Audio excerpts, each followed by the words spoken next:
Good day everyone, so today we're going to plunge into the Abyss, although this is the wrong background footage, that'll be for next video.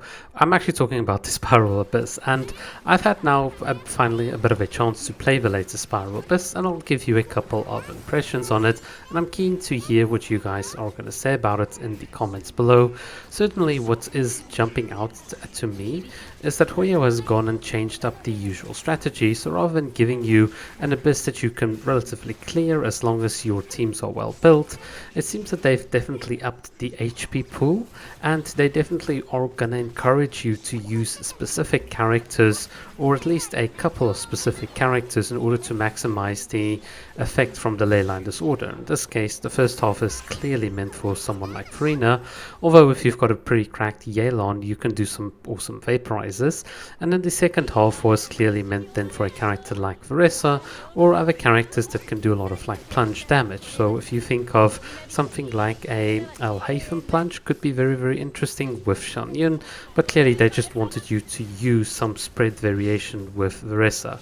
That's what I'm assuming. So you have the Electro and the Dendro, or there could be some other team comps. Veressa is not out yet, so I don't know. I'm just like kind of guessing from the live stream and so on. But it's clear that they're trying to sell you the characters in one way or the other, and I'm not sure whether I'm a big fan of it. I do like the concept, once again, that we have an Abyss with a bit of AoE on the first half and then single targets on the other half.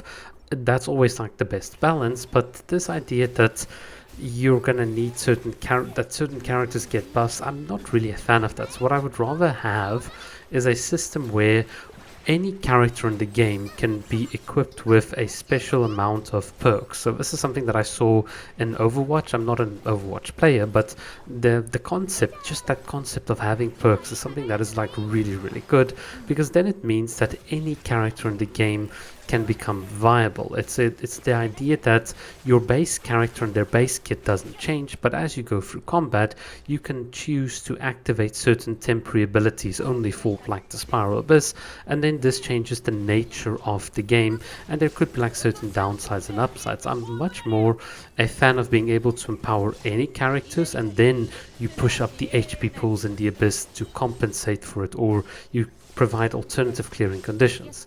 But yeah, in that regard, there is nothing new that's kind of changed in the Abyss. It's still the same.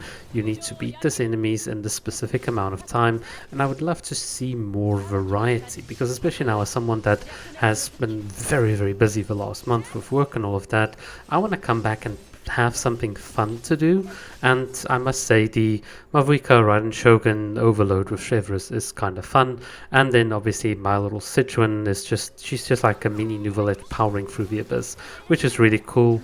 And then with Kokomi, I'm busy diving into the overworld and playing her like anecdote and story and stuff. It's just been a ton of fun. But yeah, the combat is kind of stale at the moment, if I'm really honest, and it's kind of such a shame, because I've got such powerful and fun units to play with, and just not a lot of places to effectively use them, and this Abyss hasn't really kind of solved it. So yeah, it's again, it's the same old Abyss, but if you've got the artifacts and you've got a well-built account and you've been playing for a while, you'll be able to clear it easily. The bosses are innocuous, they're not that difficult to beat. The final boss, there is actually a trick, even if you don't have a Natlan unit, to climb up on his pillars and knock the stuff out. There are a couple of YouTubers that have already shown some of those tricks.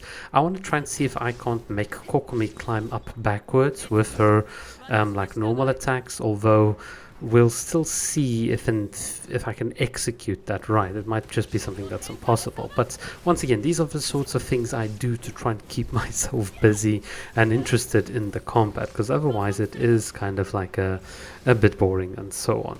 But yeah. Alright, that's what I've got to say from my side in terms of videos coming forward. We'll probably have a bit more videos releasing in the future.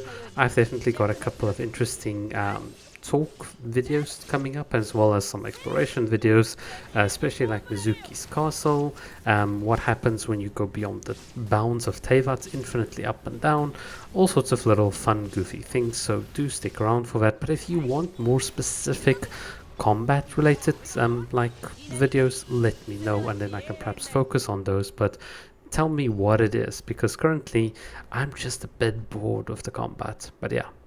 Alright, thanks for watching, keep well.